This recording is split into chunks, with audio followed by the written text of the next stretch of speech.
ऐसे गिर रही है जैसे मनाली को भगवान एंटार्क्टिका बनाने के मूड में है।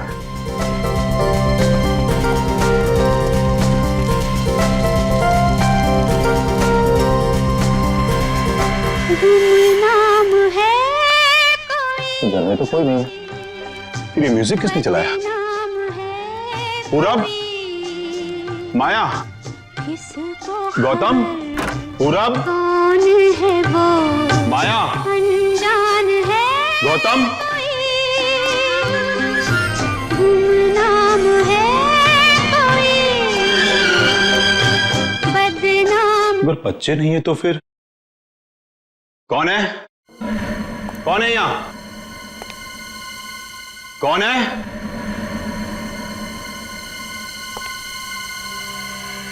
कौन है?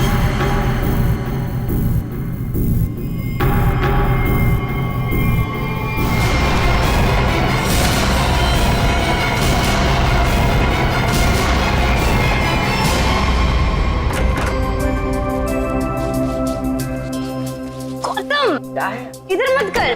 क्यों? इधर मत जा, फिर मुझे साफ करना पड़ता है। मत। अच्छा मैं तुझे ही साफ कर दूंगी। तुम तो लड़ना झगड़ना बंद करो, डैड घर में ही है। अच्छा तो मैं अब डैड से गौतम की शिकायत करती हूँ। डैड देखिए ना इसे, पूरा घर गंदा कर रहा है। Dad dad dad dad dad dad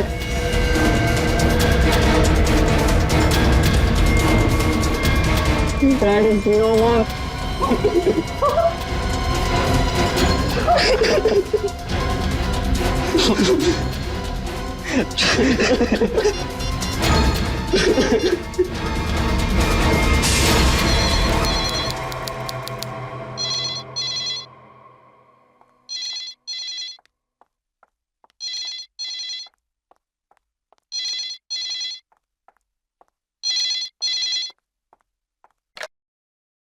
hello, हाँ वो लोग आ गए हैं और किसी भी वक्त घर पर पहुंचने वाले हैं। ठीक है।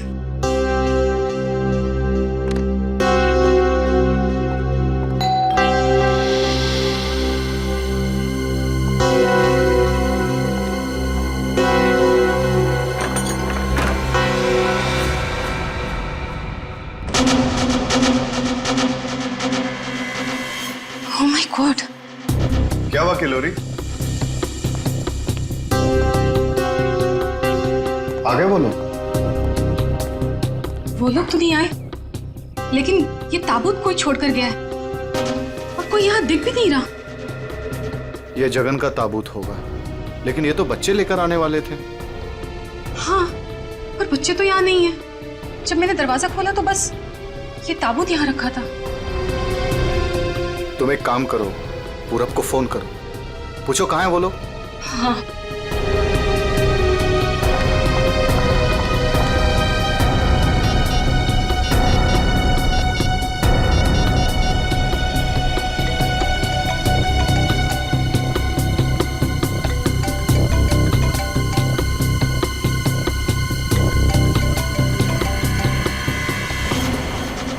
ये आवाज तो यहाँ से आ रही है। कॉफिन के अंदर से आवाज आ रही है।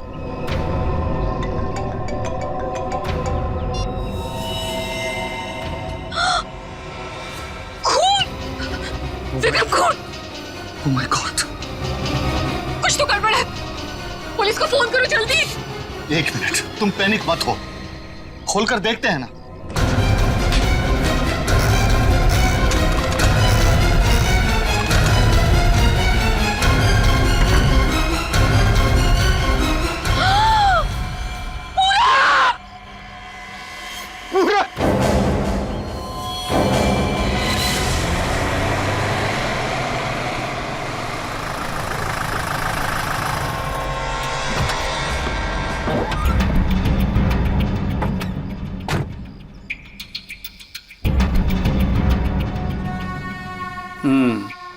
काम हो गया?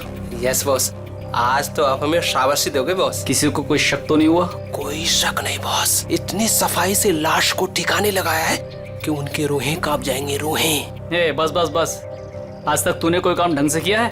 बात करता है, मैं खुद चेक करूंगा।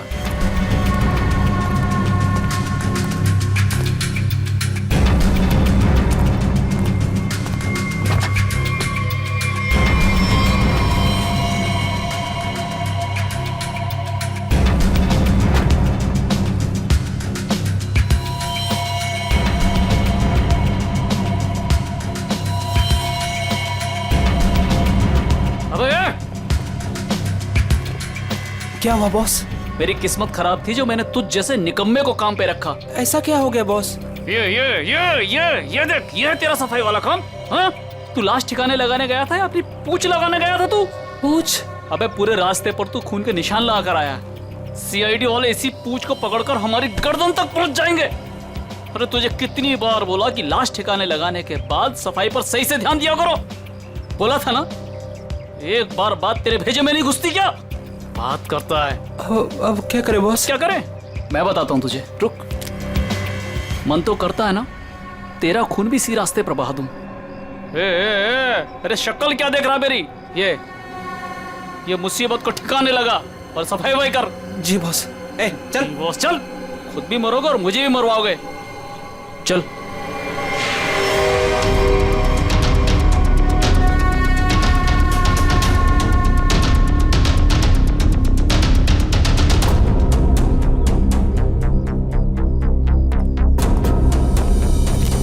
क्या संबंध क्या है आपका लाश के साथ?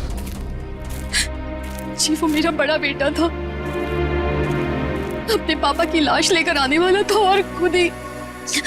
क्या इसका क्या मतलब क्या है? मतलब ये कि इसके पति 2 दिन पहले ही मर गए थे हार्ट अटैक से, और जिसकी लाश पड़ी है पूरा, वो अपने पिताजी के पार्थिव शरीर को लेकर यहाँ आने वाला था, भाई और बहन के साथ। भाई और बहन वो कहाँ है अभी? वो भी गायब है, उनका फोन तक नहीं लग रहा है। कहाँ से आ रहे थे वो लोग? एयरपोर्ट से। थोड़ी देर पहले ही उनकी फ्लाइट लैंड हुई थी, लेकिन वो लोग तो यहाँ नहीं पहुंचे, सिर्फ कॉफिन पहुंचा, वो भी पूरब के लाश के साथ। ये लो, मतलब बीच रास्ते में किसी ने कांड कर दिया। वैसे आपका क्या संबंध है जगन के साथ? कोई रिश्ता नहीं। मतलब? ये मेरे पति है। अच्छा अच्छा, मतलब दूसरी शादी है ये? एक बात बताइए, ये पूरब इनकी एक्स हस्बैंड की लाश को लेकर इनके करंट हस्बैंड के घर क्यों आ रहा था? है? ये मेरा घर नहीं है, ये किलोरी का घर है। मतलब आप घर जमाई हैं? जी। खैर ये तो आपका निजी मामला है। आप ये बताइए कि ये लोग कहाँ से आ रहे थे और एयरपोर्ट पे इन्हें कौन रिसीव करने वाला था? जगन हमारे 3 बच्चों के साथ मनाली में रहते थे। 2 दिन पहले पूरब का फोन आया कि हार्ट अटैक से उनकी मृत्यु हो गई है। मैंने पूरब को बोला कि उनके अंतिम संस्कार के लिए वो उन्हें यहाँ ले आए। एयरपोर्ट पे वो जैसे ही उतरे, वहां से उन्होंने एक प्राइवेट टैक्सी ली यहाँ आने के लिए, और उसके बाद।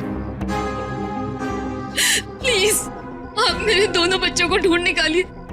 माया और गौतम कहाँ है, कुछ पता नहीं चल रहा। ठीक है, आप चिंता मत करिए, हम उन्हें जल्दी ढूंढ निकालेंगे।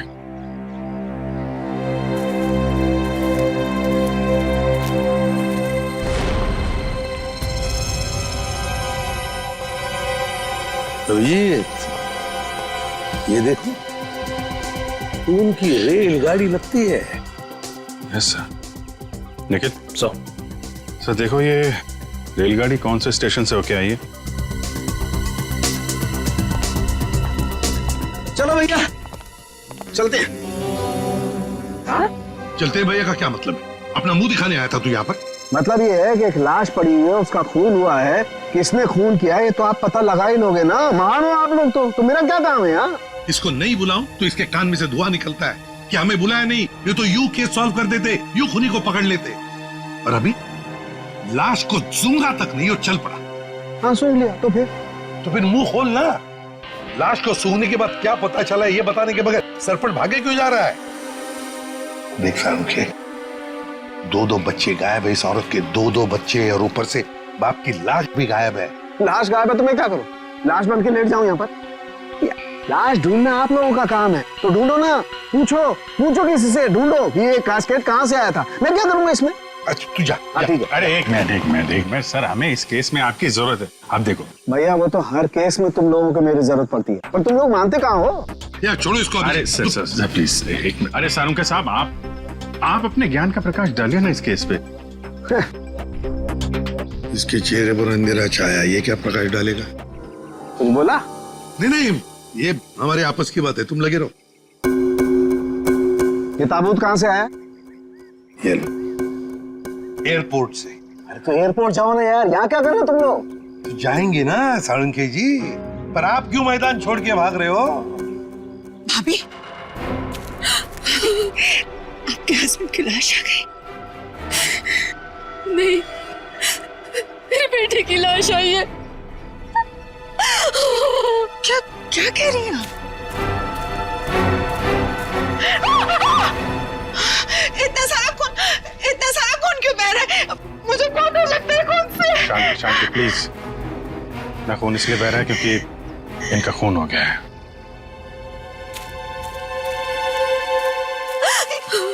क्या कह रहे? पूरब का खून हो गया है भाभी।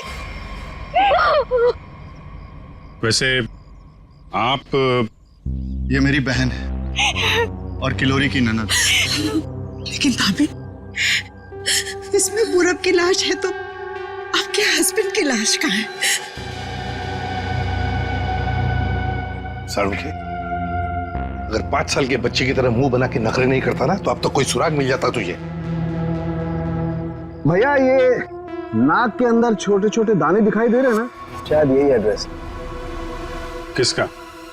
उनके हस्बैंड की लाश का। अरे तुम लोग कर क्या रहे हो? आज फिर किसी पैसेंजर का लगेज मिसिंग हो गया। तुम लोगों की वजह से किसी दिन गवर्नमेंट मुझे इस ऑफिस से मिसिंग कर देगी। ठीक से काम करो। Yes sir.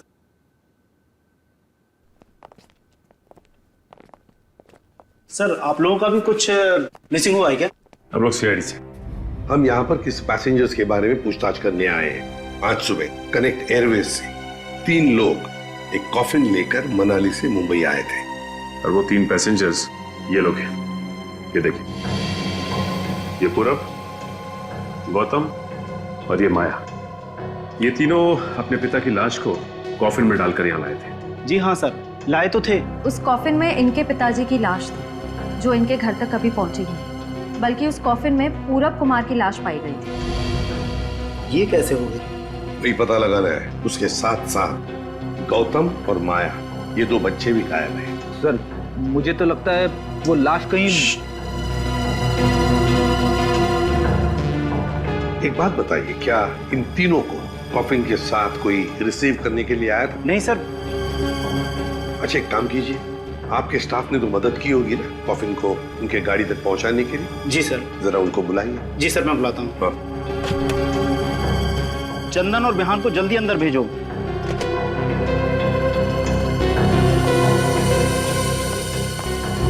क्या हुआ सर? आज सुबह कनेक्ट एयरवेज से कॉफिन आया था। हाँ साहब। उसके बारे में सीआईडी वाले आपसे कुछ पूछना चाहते हैं। सीआईडी साहब, हमने कोई गड़बड़ नहीं किया साहब। हम तो बस काम कर रहे थे साहब। हमने तो बस उस कॉफिन को उस गाड़ी में चढ़ाया था साहब। एक मिनट, तुमने कोई गड़बड़ नहीं की है। सिर्फ इतना बताओ कि जब तुम ये कॉफिन यहाँ से उनके गाड़ी तक ले जा रहे थे, तो उस दौरान उसके बीच में कभी कोई मिलने आया था या कोई ऐसे कुछ भी हुआ था क्या? हाँ साहब, हम उन तीनों को लेकर जब यहाँ से बाहर निकले, उनके साथ जो लड़की थी ना, उसको एक फोन आया सर। पता नहीं क्या बात हुई, फिर वो अचानक से कहने लगी, पार्किंग में एक नीली वैन खड़ी है, ये कॉफिन वहां ले चलो। अच्छा, वैन के ड्राइवर को देखा तुमने? नहीं साहब, वैन के ड्राइवर को तो नहीं देखा, लेकिन साहब वैन का नंबर मुझे याद है। गुड, तो नंबर दो। XY 026813। सचिन, पता लगाओ इस नीले रंग के वैन का। पूरब, गौतम और माया, 3 बच्चे अपने पिता जगन की लाश को लेकर मनाली से मुंबई आते हैं। लाश को कॉफिन में लाते हैं बाय एयर। मुंबई पहुंचने के बाद वो अपनी मां को फोन करके बताते हैं कि वो मुंबई पहुंच गए और साथ साथ वो कॉफिन भी। मगर जब ये कॉफिन उनकी मां किलोरी के घर पहुंचता है, तो कॉफिन में से निकलती है बड़े बेटे पूरब की लाश।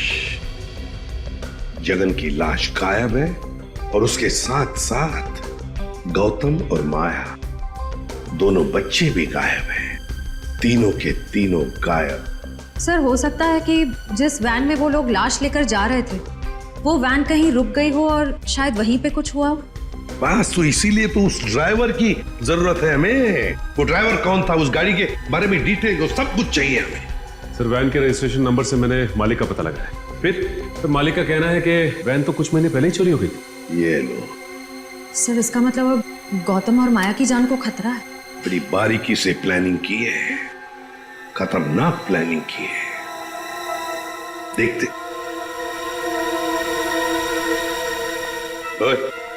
अंकित कुछ मिला? हाँ बस ये देखो, ये मिट्टी कॉफीन के नीचे लगी हुई। इस मिट्टी में इस कॉफीन का पता। मिट्टी में पता? हमें तो नहीं दिखा। उसके लिए सालूखे की नजर चाहिए। सड़ंखे, कॉफिन का पता तो हम लगा ही लेंगे, पर पूरब की लाश इस कॉफिन में आई कहां से? ये पूरब की नाक बताएगी बॉस।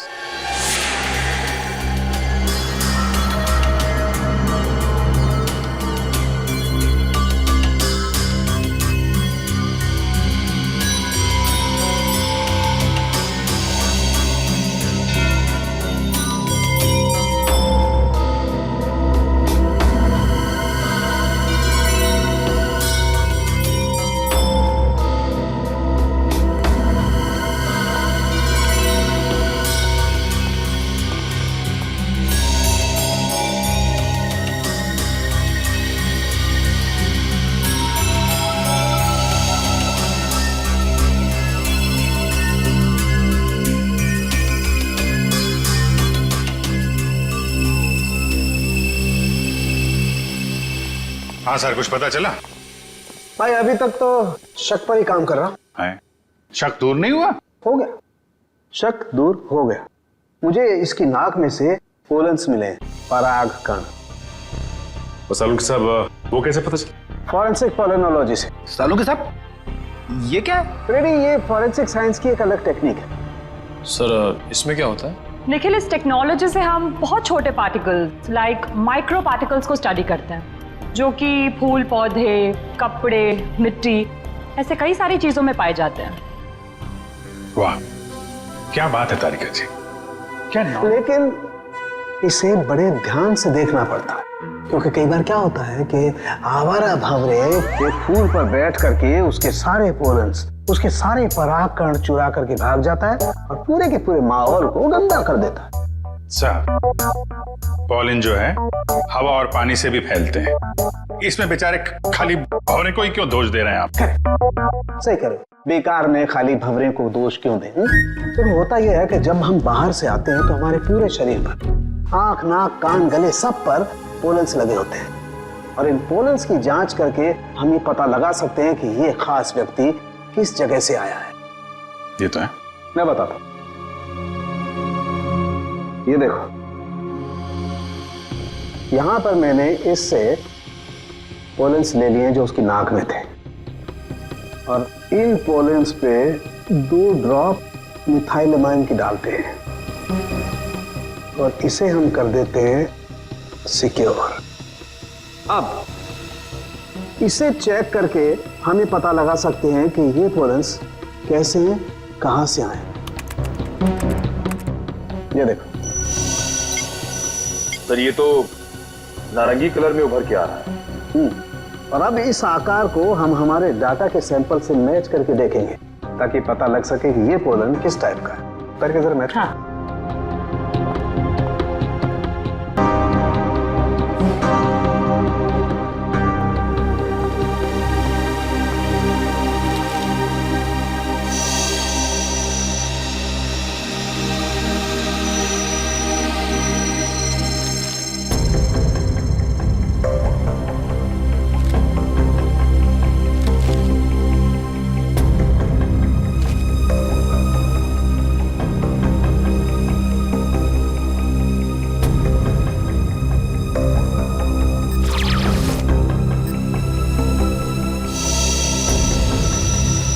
वाओ सर, ये तो पॉलेंस की पूरी लाइब्रेरी है।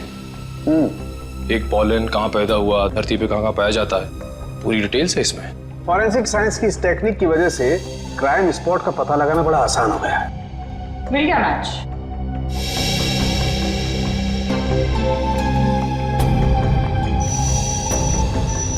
ये मैरीगोल्ड है जिसका हाइब्रिड नाम मरियासा गोल्ड 63 है। ये वैरायटी पूरे साल पैदा होती है और धानीखेत में पाई जाती है। धानीखेत? चलो कम से कम ये तो पता चल गया कि खून कहाँ हुआ है। सर यही है धानीखेत सर। तो फिर वैन यहीं पर लाया गया था। ये टायर मार्क्स तो हैं सर यहाँ पे।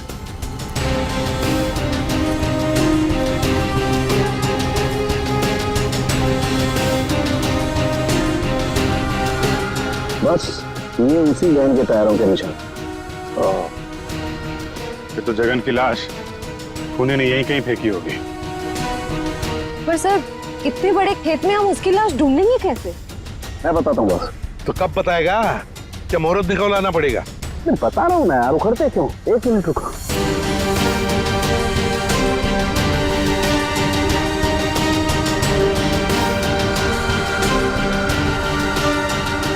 ये देखो, ये मैंने फूल के पोले निकाले। अभी मैं जिस दिशा में उड़ाऊंगा और ये उड़ करके जहां जाएंगे समझ लो खून भी उसी दिशा में हुआ है।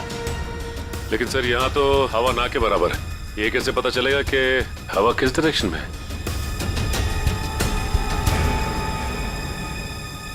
ये मुर्गा बताएगा। मुर्गा? हाँ निखिल, मुर्गा।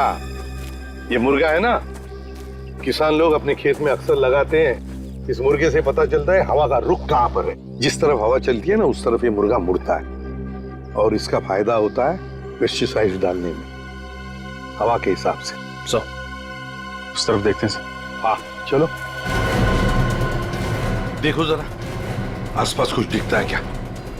सर, हाँ सर वहां पे कोई लेटा है। चलो देखते।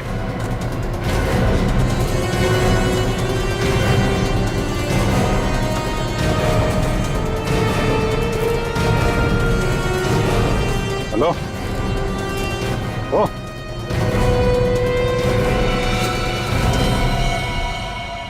ये तो जगन है सर।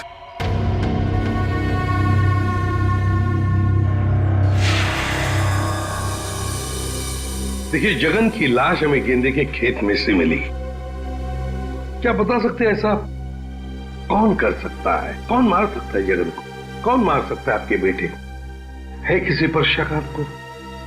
किसी के साथ उनकी कोई दुश्मनी थी? है? मुझे किसी पर शक नहीं। कहीं ये मामला प्रॉपर्टी से रिलेटेड तो नहीं? अब हम पर क्यों शक कर रहे हैं? क्यों नहीं? जगन जी अमीर आदमी थे, मनाली में सेब के बाग थे, जमीन जायदाद थी।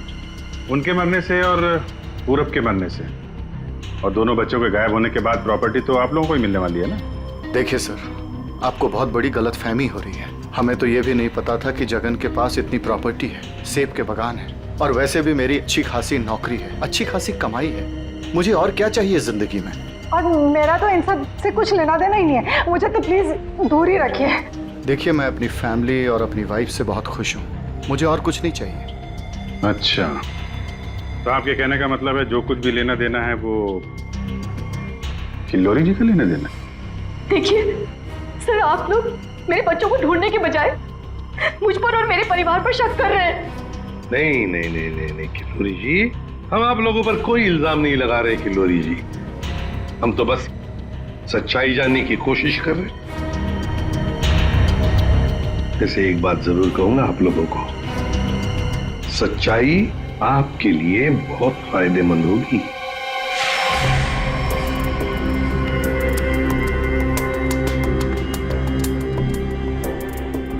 सारिका, इस ताबूत के ये निचले हिस्से में जिस तरीके के निशान लगे हुए हैं ना, उससे तो लगता है इस ताबूत को काफी दूर तक घसीटा गया है।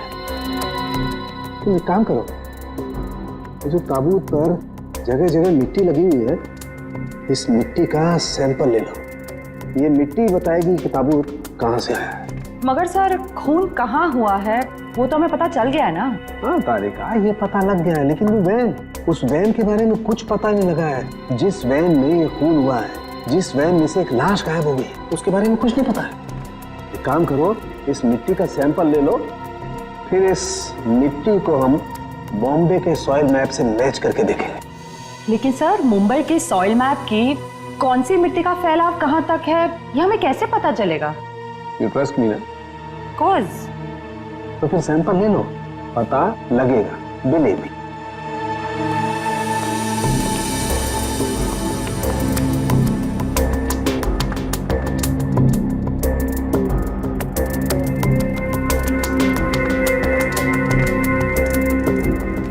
अरे चालू के साहब, फिर से पढ़ाई शुरू कर दी आपने? भाई क्या करें, तुम लोगों की मदद करने के लिए पढ़ाई तो करनी पड़ेगी। अरे लेकिन ऐसा है क्या इस ताबूत में जो इतनी मोटी किताब की जरूरत पड़ गई? इस पढ़ाई की जरूरत क्यों पड़ी, ताबूत बताएगा। वो कैसे? कॉफिन में मिले इस मिट्टी का हम सेडिमेंटेशन टेक्निक से एनालिसिस करेंगे, उससे सब पता चल जाएगा।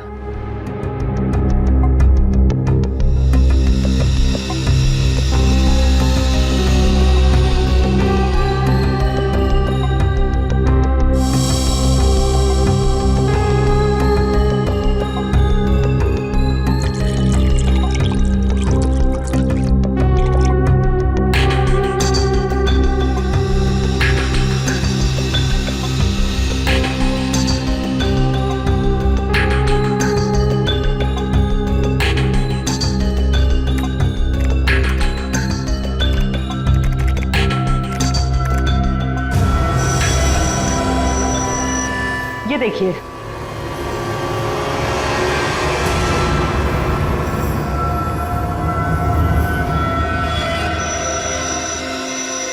ये तो घास जैसा कुछ लग रहा है। देखो, अब देखो, ये घास नहीं है, ये मोलासिस है, गन्ने के वेस्ट से जो निकलती है, जहां पर गुड़ बनता है। मतलब ये ताबूत वहां पे ले जाया गया था जहां पे गन्ने से गुड़ बनाया जाता है, शुगर फैक्ट्री। सर मुंबई के आसपास 2-4 शुगर फैक्ट्रीज हैं। अच्छा सालुका साहब, ये मिट्टी किस एरिया की है, कुछ पता चल सकता है? हाँ बिल्कुल पता लग सकता है।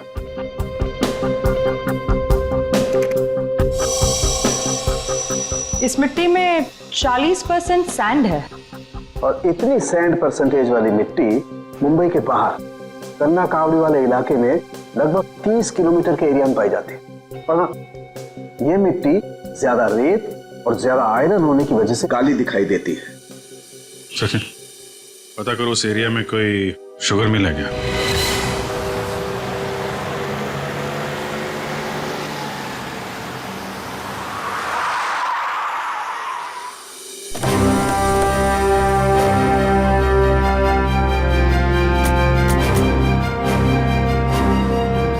चंगनलाल शुगर मिल। यहाँ तो लोग आ जा रहे हैं, चहल पहल है। यहाँ पे खून ही खून करके कैसे निकल गया? और तो लाशों की अदला बदली भी की है। डॉक्टर सालुंके ने शुगर मिल की बात की थी और यहाँ आसपास 30 किलोमीटर तक यही एक शुगर मिल है। हो ना हो, खून हुआ तो यही है। चलो इससे पूछते हैं। अरे सुनो जी। तुम यहाँ के सिक्योरिटी वाले हो? जी हाँ। हम लोग सीआईडी से तुमसे कुछ पूछना चाहते हैं। सीआईडी साहब, क्या बात है? हमको माफ कर दो, हमारी कोई गलती नहीं है। देखो घबराओ मत, हमारे कुछ सवालों का जवाब दो। हाँ हाँ। क्या तुम यहाँ पर अकेले ड्यूटी पर होते हो या और भी कोई है जो शिफ्ट में आते जाते हैं? हम पूरे टाइम अकेले काम करते हैं। तुम ये बताओ और अपने दिमाग पे जोर डाल के बताओ कि तुमने कोई ताबूत देखा है? काहे डरा रहे हैं? यहाँ ताबूत कैसे देखेंगे? ठीक है, ताबूत नहीं देखा, किसी नीली रंग के वैन को देखा जिसपे शक हुआ हो तुम्हें? साहब वैसे तो हम सब पे शक करते हैं, लेकिन नीले कलर की गाड़ी क्यों नहीं देखे हैं साहब? आप समझ रहे हैं ना? अच्छा चलो एक बात बताओ, यहाँ पर ऐसी कोई और भी खाली जगह है गोदाम जैसी? हाँ साहब, एक पुराना गोदाम है हमारे मालिक के। चलिए दिखाते हैं। चलो दिखाओ। दिखाओ। चलिए आइए साहब, ये है पुराना गोदाम। तुम जरा बाहर जाओ। ठीक साहब। गेट तो काफी बड़ा है। हाँ, वैन आसानी से घुस सकती है। इस जगह को देख के लगता है कि काफी समय से कोई आया नहीं है यहाँ पे। काफी समय से कोई आया नहीं है यहाँ, तो फिर ये बोरियां इसी रखी कैसे गई? और ये ऊपर से टारपालिन, जरा देखो तो नीचे क्या है।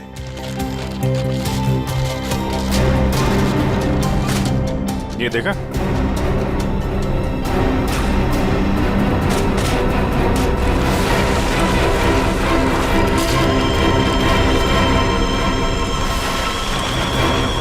ये क्या है?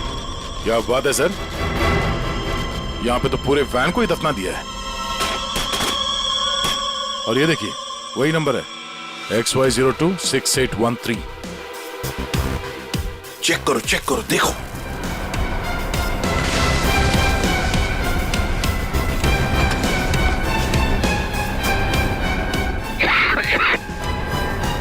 माय गॉड,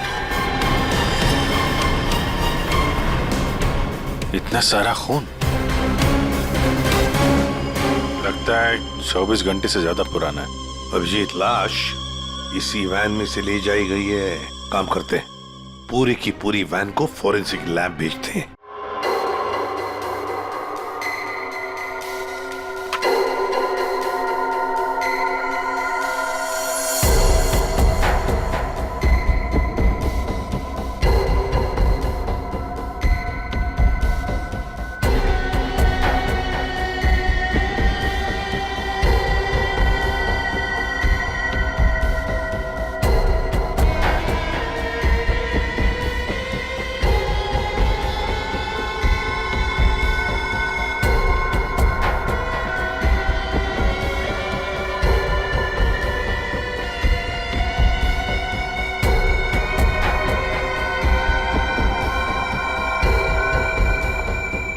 सर मिला कुछ?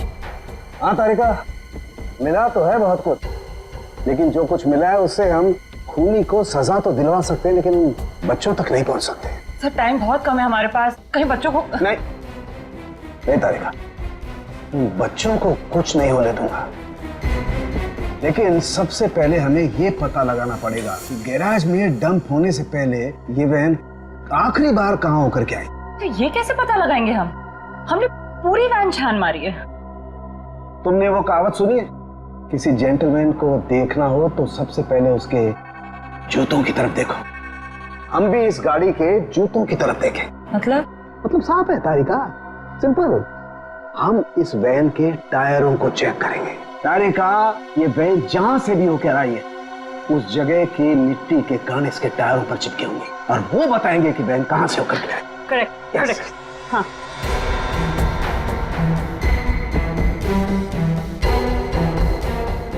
जरा एक कोर्सा पर पेट्रोल डिश लाओ। हाँ सर, अभी देते हैं।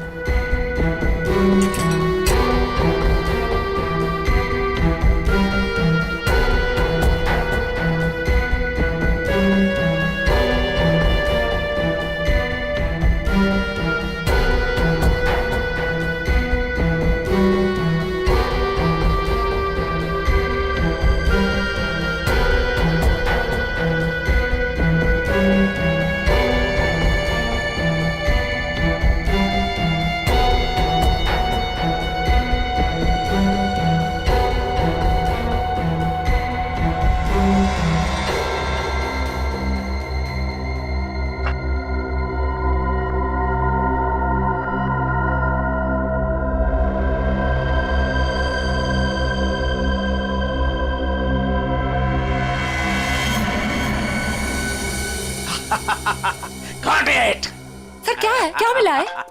सर बताओ ना क्या मिला है। हेलो। हाँ तारिका जी। हाँ अभिजीत, उस वैन में से कुछ एविडेंस मिला? हाँ मिला तो है, लेकिन मुझे नहीं पता क्या मिला है। सर बता ही नहीं रहे। अरे क्यों? डॉक्टर साहब हैं कहाँ? यहीं पे है, कूद रहे हैं, गॉट इट कर रहे हैं। अरे उन्हें ऐसा क्या मिल गया कि जो बरसात की मेढक की तरह कूद रहे हैं? पता नहीं, मुझे कुछ नहीं बता रहे, तुम ही बात कर दो। सर। हाँ अभिजीत। ओ अभिजीत, आज भाई साहब। भैया वो मैसेंजर हमें मिल गया है, जो हमें गौतम और माया का पता बताएगा। क्या सफेद रंग का एरो बनाया है पेड़ पे? अच्छा ठीक है, ढूंढेंगे। और वैसे वहां पोजीशन क्या है? यहाँ की सिचुएशन तो कंट्रोल में है, लेकिन हमारे सामने जो नजारा है उसे देखकर तो हमारे होश ही उड़ गए हैं सर। कोई बात नहीं, हम लोग पहुंच जाएंगे जल्दी। क्या कह रही है श्रेया? सब ठीक है सर? कह रही है कि वहां पे नजारा ऐसा है कि जमीन खिसक जाएगी पैरों के नीचे से। सर हमें जल्द से जल्द वहाँ पहुँचना होगा, पर लोग बहुत कम है, कहीं हाथ से निकल ना जाए। आप लोग कोई बताएंगे क्या हो रहा है? कैसे है मेरे बच्चे? ठीक तो है? प्लीज कुछ बताइए। मैम जरा धीरज रखिए, सब कुछ पता चल जाएगा। कुछ बताया होगा ना फोन पे उसने। आखिर हमारे बच्चे मिले कि नहीं मिले, कुछ तो मालूम होगा ना। देखिए अभी कहने सुनने से कुछ नहीं होगा, जो भी है वहाँ पे चलने के बाद ही पता चलेगा। अरे पता तो तब चलेगा जब वहाँ पहुँचेंगे। अगर भालू शेर चीतों को पता चल गया ना कि हम लोग यहाँ हैं, तो दुनिया में किसी को हमारा पता नहीं चलेगा। आप फिक्र मत कीजिए प्रीति जी, आजकल इंसान जानवरों से ज्यादा खतरनाक हो गया। हो सकता है वो आपको देख के भाग जाए। अरे उन्हें चिल्लम चिल्ली की आदत नहीं है, जरा शांत रहिए आप। क्या? एक मिनट। श्रेया, वो सफेद निशान वाला पेड़ मिल गया। सर उस पेड़ से राइट लेकर 200 मीटर स्ट्रेट आ जाइए। 200 मीटर राइट में। चलिए जल्दी चलिए। कोई मुझे बताएगा हो क्या रहा है? मेरे दिल बैठा जा रहा है, कहीं मेरे गौतम और माया को कुछ हो तो नहीं गया? बस बस और नहीं चला जाता, अब नहीं चल पाऊंगी। देखिए पीछे छूटने वालों को जानवर छोड़ते नहीं है, लंच या डिनर में खा लेते हैं। नहीं, मैं आगे जाती हूँ ना, आप लोग मुझे फॉलो करिए।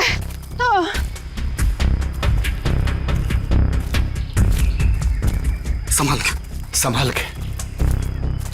आश्रया सर वो देखिए सर।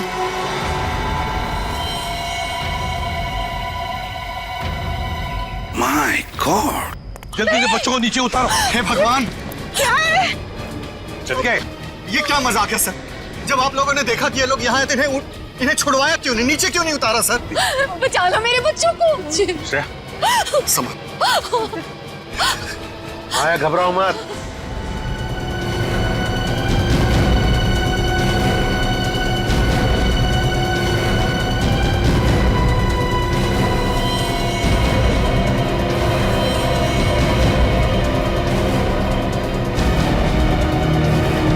अब भेजो भेजो उसको।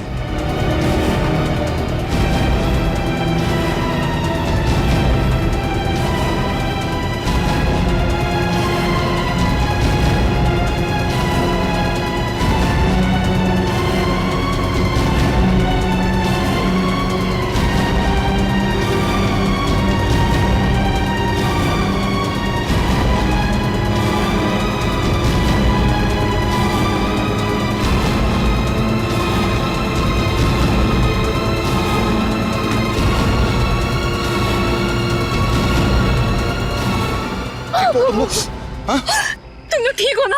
बंद कीजिए अपना नाटक, हमारी इस हालत के जिम्मेदार आप ही हैं। बच्चे कहते हैं ना हमें, तो क्यों डाला अपने बच्चों को मौत के मुंह में? तो अच्छा हुआ सीआईडी टाइम पे आ गई, वरना आपने भैया की तरह हमें भी मार दिया होता। क्यों खिलोरी जी, ये बात क्या है? बच्चे आप ही पर इल्जाम लगा रहे? मुझे भी कुछ समझ में नहीं आ रहा है। मैं तो इन लोगों से इतना प्यार करती हूँ, मैं क्यों मारूंगी इन लोगों को? बात तो सही है, सवाल जायज है। एक माँ अपने ही बच्चों के साथ ऐसे कैसे कर सकती है?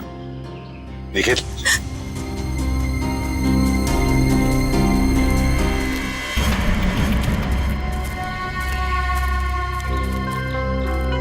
तुमने तो छुपने की बहुत कोशिश की और उस कीड़े ने हमें यहाँ का पता बता दिया। ये लोग कौन है सर? मैडम कुछ पूछ रही, बताओ या और खातिरदारी करें?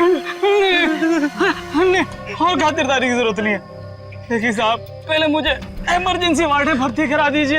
हड्डियों से बड़ी अजीब अजीब आवाजें आ रही है साहब, तो मुझे दिन में ही चांद तारे नजर आ रहे हैं सर। ऐसा लगता है जैसे मैं अंतरिक्ष में। मुंह खोलो अपना जल्दी। आप फंसा दिया तुमने हमें। मैंने फंसाया? मैं तो इन लोगों को जानती तक नहीं हूँ। आप नहीं, वो भाई साहब। दिमाग तो नहीं खराब हो गया तुम लोगों का? क्या बोल रहे हो तुम? हाँ,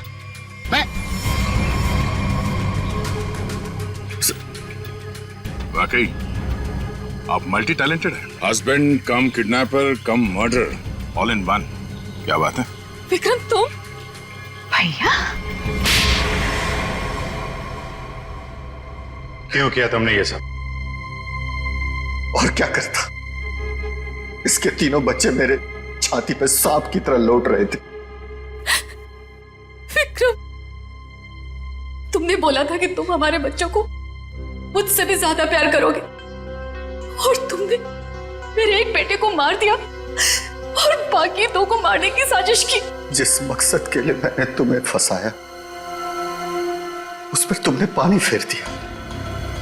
तुम्हें फंसाने का मेरा सिर्फ एक ही मकसद था, तुम्हारी प्रॉपर्टी, तुम्हारा पैसा। लेकिन तुमने अपनी सारी प्रॉपर्टी अपने बच्चों के नाम कर दी। क्या करता मैं? और तो और तुम अपने पुराने पति से भी मिलने जाती थी। तुमने कभी सोचा कि मेरे अंदर क्या होता था? मैंने एक दिन डिसाइड कर लिया, तुम्हारी पुरानी फैमिली को ही तुम्हारे रास्ते से हटा दूंगा। और इसीलिए सबसे पहले तुमने जगन को रास्ते से हटाया, क्यों? हाँ, इसलिए मैंने अपने रास्ते से सबसे पहले अपने पहले कांटे को हटाया, जगन को। अपनी पत्नी को झूठ बोला कि मैं बॉम्बे से बाहर जा रहा हूं, और एक दिन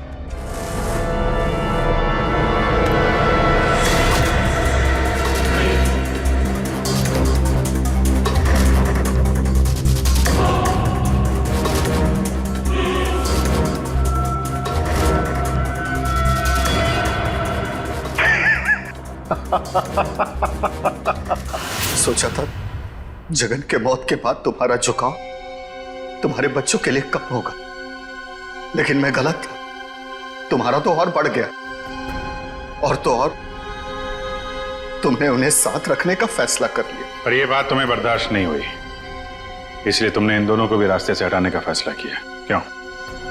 विक्रम, मैंने तुम पर इतना भरोसा किया, तुमने सब बर्बाद कर दिया। मैं तुमसे नफरत करती हूँ, नफरत। जायदाद की लालच में आके तुमने जो मौत का खेल खेला है, उसका अंजाम भी मौत है। फांसी होगी तुम्हें, फांसी।